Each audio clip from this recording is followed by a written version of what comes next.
Saint-Esprit ne peut pas rentrer dans un corps impur. Donc le Saint-Esprit a fait quoi? Le Saint-Esprit l'a quitté sans même qu'elle le sache. Donc aujourd'hui, ce prophète-là se met à imaginer, comment je peux dire, à faire des scènes. C'est-à-dire qu'elle crée des scènes qu'elle met en place. Comme cette scène, qu'est-ce que je veux dire par là? Elle fait des miracles. Comment je peux dire ça? Lui arrive de vouloir faire des miracles alors que le Saint-Esprit n'est pas dedans. Et ça, c'est dangereux.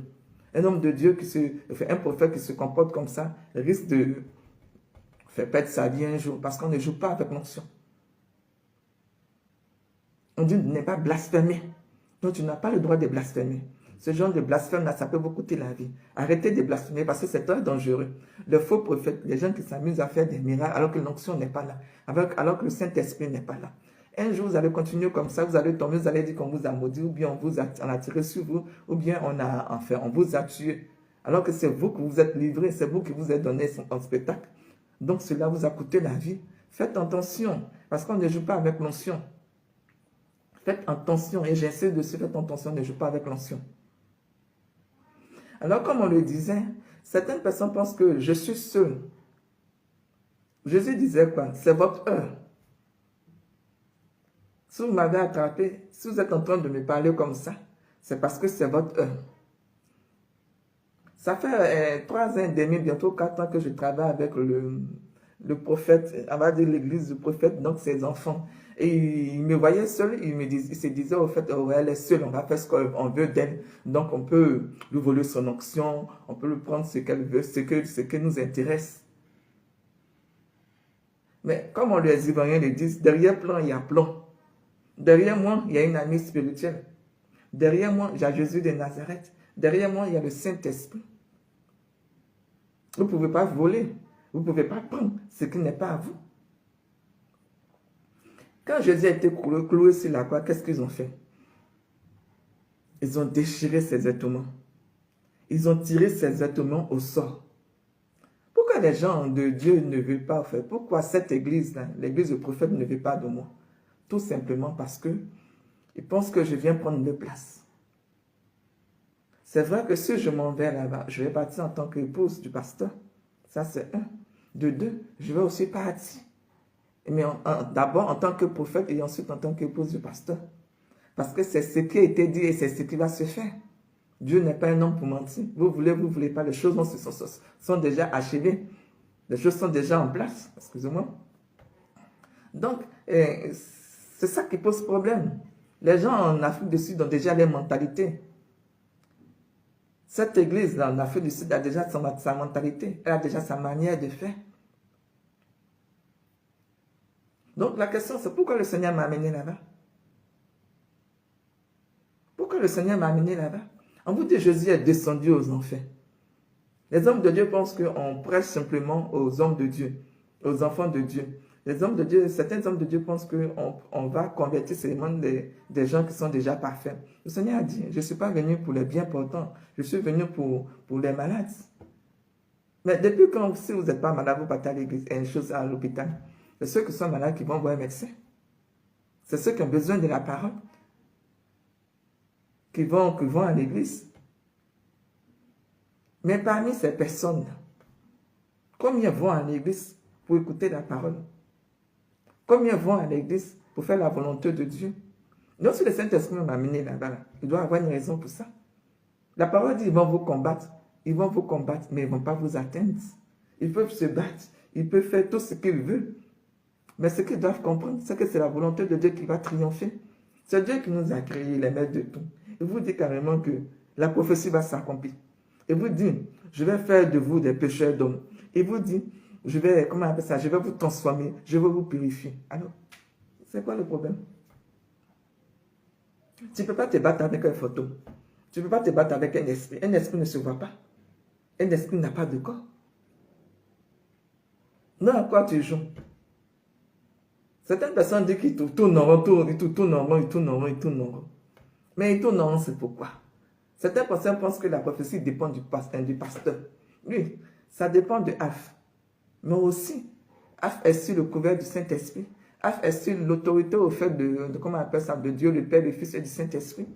Ce qu'ils ne comprennent pas, ce que les gens doivent comprendre, c'est-à-dire que c'est ce que Dieu dit là qui va arriver. Si je suis en train de prêcher maintenant, si je suis en train de vous parler de la parole maintenant, la question que vous devez vous poser, c'est pourquoi je ne l'ai pas fait depuis longtemps? Pourquoi je n'avais pas mis dans le plan dans la prophétie? On fait appeler les choses par leur nom. On dit chaque chose a son temps. Un temps pour chaque chose a son temps. Donc, ils vont vouloir m'embrouiller. Ils vont vouloir me voler ma personnalité. Ils vont vouloir prendre tout ce qu'ils veulent. Mais au final, ça sera la honte. Paul a prêché l'amour. Pierre a prêché quoi? Il a prêché la loi spirituelle. Paul et Pierre ne s'entendaient pas. Autant on dit que c'était deux grands prophètes. À Pierre, ils ont donné quoi? Ils ont donné la clé de l'église. Tu es Pierre, sur toi, je bâtirai mon église. À Paul, ils ont donné le ministère de l'amour. Pourquoi? Parce que c'est un pécheur qui a été converti. Le pécheur converti s'est rendu compte au fait que ses péchés lui a été pardonné et il a trouvé au fait une vie nouvelle. On dit sur le chemin de Damas, Jésus Jésus a interpellé Paul et lui a dit, Paul, pourquoi me persécutes-tu? Pourquoi tu tues mes prophètes? Mes prophètes ont fait quoi? Pourquoi tu les tues? En même temps, Jésus a rendu Paul aveugle. Il a dit à Paul, va chez les personnes que tu suis là, va chez un des prophètes là. Il va te redonner la vie. Et quand Paul est parti, ils lui ont redonné la vie. C'est-à-dire que la vie, au fait, donc il y a eu renaissance au niveau de Paul. Il y a eu renaissance au niveau de Paul. Et qu'est-ce que Paul a fait? Il est devenu une personne nouvelle. La parole dit, si tu n'es pas de nouveau, tu ne peux pas comprendre les choses spirituelles. Donc si tu comprends les choses spirituelles, c'est-à-dire que tu es passé par quelque chose au fait. Tu es passé par le contraire de la chose que tu vis maintenant. Donc une conversion. Personne ne peut dire que je suis enfant de Dieu sans être converti. Personne ne peut dire que je suis enfant de Dieu et puis ne pas vivre le spirituel. Non, c'est une relation. Donc, quand tu dis que tu as une relation spirituelle, c'est que tu as une histoire à raconter. Paul parle de l'amour parce qu'il était tué avant, il ne connaissait pas. Il ne connaissait pas ce qu'on appelle l'amour. Aujourd'hui, Paul parle de l'amour. Paul a donné sa vie. Il est mort pour Dieu. Vous voyez? C'est comme ça. On ne peut rien contre la prophétie. Paul, au départ, n'était pas un apôtre, mais il a été rajouté aux 12, au fait. Les gens prennent 12 apôtres et puis ils mettent Paul dedans, alors que c'est 13 apôtres. Judas était un prophète. Jésus a fait de lui un prophète, même s'il a trahi. Si Judas n'était pas là, il n'allait pas avoir accomplissement de la prophétie. Donc, le ministère du péché de la prophétie, comment on appelle ça même? Le ministère du péché doit être reconnu et accepté.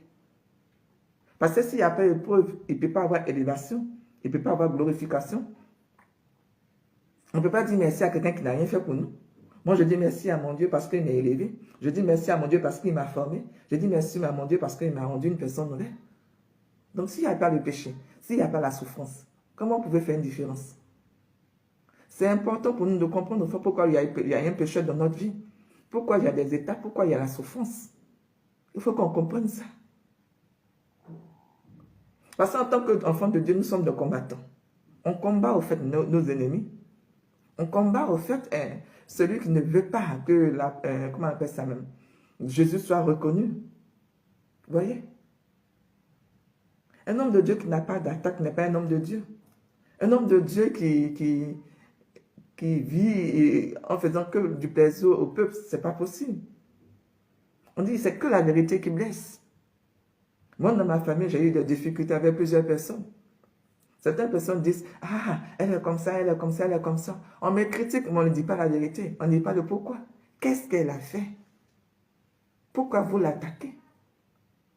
Si quelqu'un vous amène voir un féticheur pour prendre votre bénédiction, c'est que vous avez quelque chose en vous.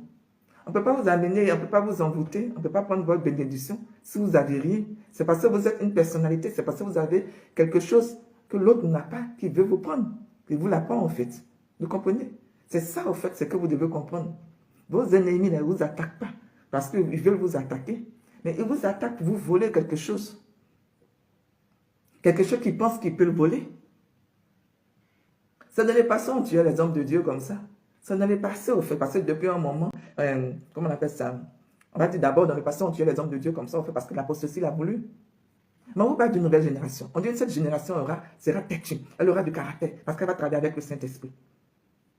Mais si cette génération se met en place, cette génération est déjà en place même, si elle commence à travailler, vous pensez qu'avec le Saint-Esprit, vous pouvez attaquer cette génération-là? Moi, je dis non, ce n'est pas possible. Sauf si Dieu n'est pas Dieu. On ne peut pas attaquer un enfant de Dieu comme ça qui a l'onction, qui a le Saint-Esprit. Certaines personnes pensent qu'ils peuvent écrire les destinées. Mais tu ne peux pas écrire ta destinée. Tu ne te connais même pas. Tu ne sais même pas jusqu'à quand tu vas vivre. Arrêtez tout ça. La finalité, c'est quoi? Vous voulez pas, vous allez servir Dieu. Tu veux, tu ne veux pas, tu vas servir Dieu. Donc tu fais un combat, pourquoi? Pour ne rien. Parce que quand tu es parti aux enfers, qu'est-ce qui va se passer? Avec aux enfers là-bas, c'est Dieu tu vas prier. Quand tu es malade, c'est qui tu pries? C'est Dieu tu pries. À chaque fois que tu es dans un besoin, c'est Dieu. À chaque fois qu'il y a un problème, c'est Dieu. Mais quand tu es dans le bonheur, tu te dis que tu as le choix. Donc qu'est-ce que tu fais? Au lieu de choisir de suivre ton Dieu, tu peux choisir de suivre l'esprit mauvais. Mais en choisissant de suivre l'esprit mauvais, qu'est-ce que tu fais? Tu vends ton âme au diable. Parce que l'esprit mauvais, là, il ne va pas te donner une onction, comment je peux dire ça? Une puissance, sans rien attendre de toi. Au final, c'est qui paie? C'est toi. Tu t'en vas chez un marabout, tu sacrifies quelqu'un. Tu vas chez un marabout, tu veux prendre la bénédiction de quelqu'un. Mais après, qu'est-ce qui se passe? Quand la vérité finit par triompher, qu'est-ce qui se passe? C'est toi qui paies. Parce que justice sera faite. Certaines personnes disent qu'on ne doit pas prêcher la justice. Pourtant, tout l'évangile est justice. Tout l'évangile est justice. Tu ne peux pas venir et puis saluer le nom de Dieu comme ça. Tu ne peux pas venir et puis dire Jésus est un faux prophète. Tu ne peux pas venir et puis dire Jésus n'est pas le fils de Dieu. Aujourd'hui, il y a différentes religions. Pourquoi? Parce qu'au fait, les gens se battent sur la parole. Les gens veulent expliquer la parole en fonction de ce qu'ils entendent, de ce qu'ils veulent donner aux gens. Ils donnent des versions aux gens. Ils veulent faire de la religion ce qui n'est pas au départ. Jésus a donné sa vie pour son église. Il a donné son corps. Il a vidé le calice. Il a vidé jusqu'à la dernière goutte de son corps. Le calice, on dit, il a vidé le calice. Il n'y a pas une goutte de sang qui est restée. La preuve sur la croix, il y a un soldat qui a fléché le cœur de Jésus. Et la dernière goutte de sang est sortie. La parole nous dit, le cœur qui est ouvert grâce à la flèche. Ça signifie quoi? Tout ce qui est caché sera dévoilé. Il n'y a rien de caché qui restera, il n'y a rien de caché qui restera caché. Vous ne pouvez pas continuer à vouloir cacher les choses. La vérité, c'est Jésus de Nazareth. On vous dit l'évangile est vivant. Vous voulez cacher Jésus parce que vous dites quoi? Que Jésus c'est une vieille histoire. Mais Jésus c'est le présent. Jésus est éternel. Moi je n'étais pas là. Quand Jésus vivait au fait, quand Jésus, moi je n'étais pas là. Mon père et ma mère n'étaient pas là. Mes grands-parents n'étaient pas là. Mes aïeux, de génération en génération. Peut-être même celui même que je ne peux pas compter, puisque ça fait des décennies, qui était là. Mais est-ce aujourd'hui, cette personne qui t'est passée était là? Ce qui veut dire qu'il n'y a pas de témoin. Donc le témoin, c'est qui? C'est le Saint-Esprit. Moi, je n'ai pas appris la parole. Mais pourquoi je prêche comme ça? Pourquoi je prêche comme si j'étais dans le passé? Parce que l'onction est là. Quand l'onction est là, vous connaissez des choses que vous n'avez pas vues. Vous parlez des choses que vous n'avez pas apprises. Voilà ce que l'onction fait de vous, il fait la différence. L'onction fait la différence en fait. Je suis un enfant de Dieu. Je suis un prophète. Mais c'est quoi la différence entre toi, le bon et le faux prophète? C'est la vérité.